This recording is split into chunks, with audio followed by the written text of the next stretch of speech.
Hello, this is my action adventure level. This is a level I made based on God of War, though because of the pack that it has, there's a lot of Souls-like overtones in it. This is the Forest Temple, and you come right in, and you find yourself on a path that has been blocked behind you, as you saw a moment ago, and you're trying to reach the temple to find a rumor about a magic power that is inside the temple. So we are going to try and get it. And as you can see, the drawbridge is not wanting to come down. So we have to find an alternate path. So we'll come down this side path here and come to this waterfall area. It looks like there's more enemies. There's multiple forms of enemies in my level. It's an archer over there. These two are warriors. They're swordsmen specifically. There's several classes of warriors. You'll see more as we keep going.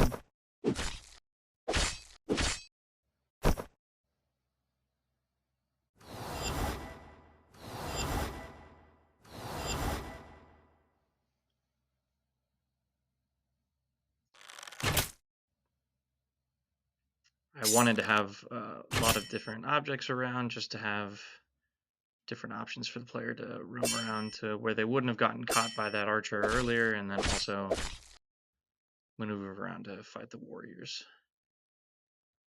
And just because it's a video game, there always has to be a secret behind the waterfall to get some extra health. And that river looks like it goes pretty far down, so won't want to go there.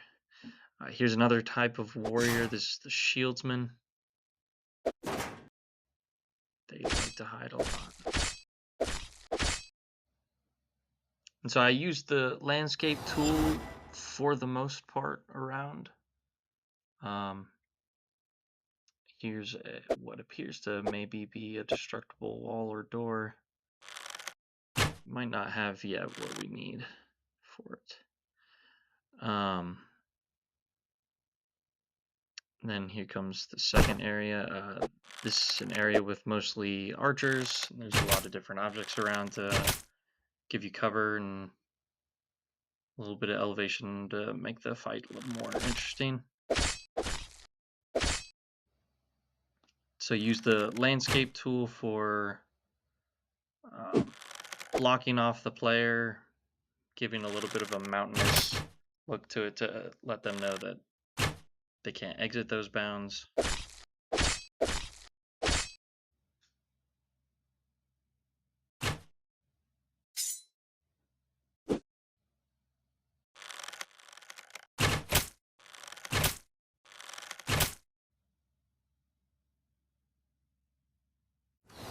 We come to the chest here.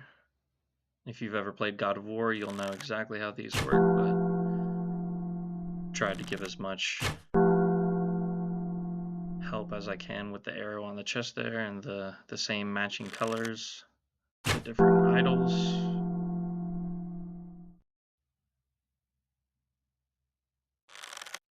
There's the last one. Yep. So I varied it a little and gave it 4 idols, but I gave the easy one right on the tree there. I wanted to still give a little bit of a challenge for the player to find those. So I modeled all these trees and rocks and the stumps there. This forest clearing kind of feel. This is another type of warrior that I just fought there. That's the axemen. And they've got a little more life to them. They're a little bit tougher to take down if they're in groups. By themselves, still not easy, but... And then this is a boulder as you're coming up, and I left a little side exit there, and the boulder breaks upon impact as it passes you and hits the end, so it blocks your path back up that way. You find the axeman who supposedly pushed the rock.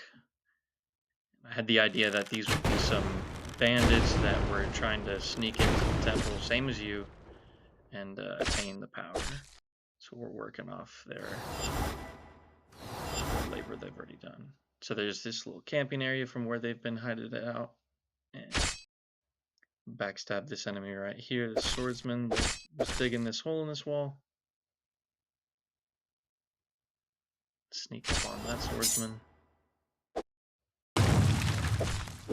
And so there's one other enemy type, and that is the mage. And the mage doesn't have a ton of health, so if you can get them out of the way quickly, it's the best strategy, but they can teleport, do a lot of magic, they can do a lot of damage, and they can even summon support, like this little T-Rex looking thing.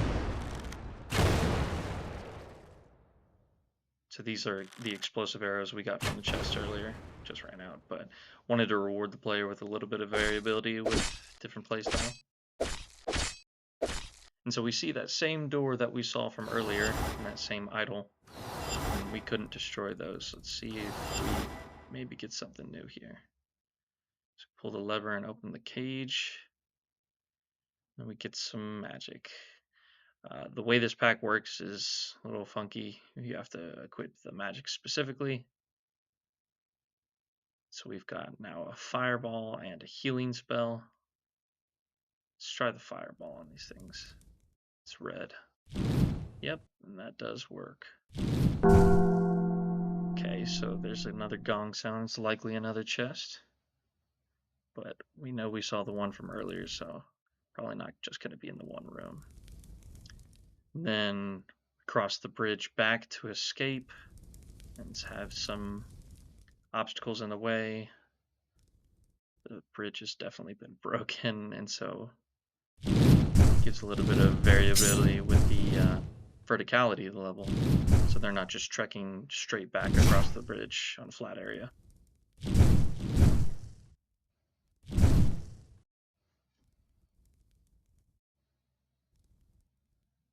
Work our way up. Some more axemen.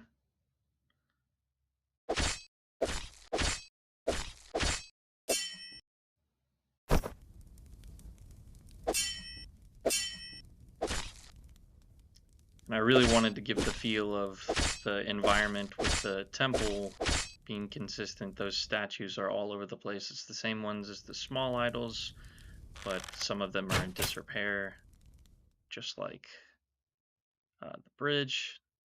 It's definitely an older temple. And so there you can clearly see one of the dots are missing there on the chest. So that was the idol that we destroyed earlier. But technically you don't need that chest.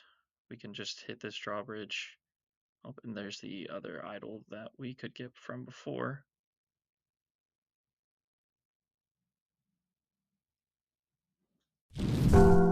So there were only 3 dots on that chest, so we know there's only one more. So you could leave. That was technically the end. This is a little bit of bonus content. We remember that same door that we found from earlier. We've got 2 mages back here. Sure enough, there's the other idol. So once we destroy these enemies,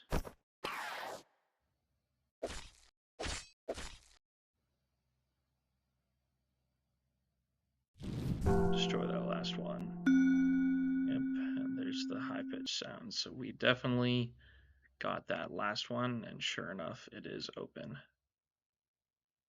And so it's an extra weapon.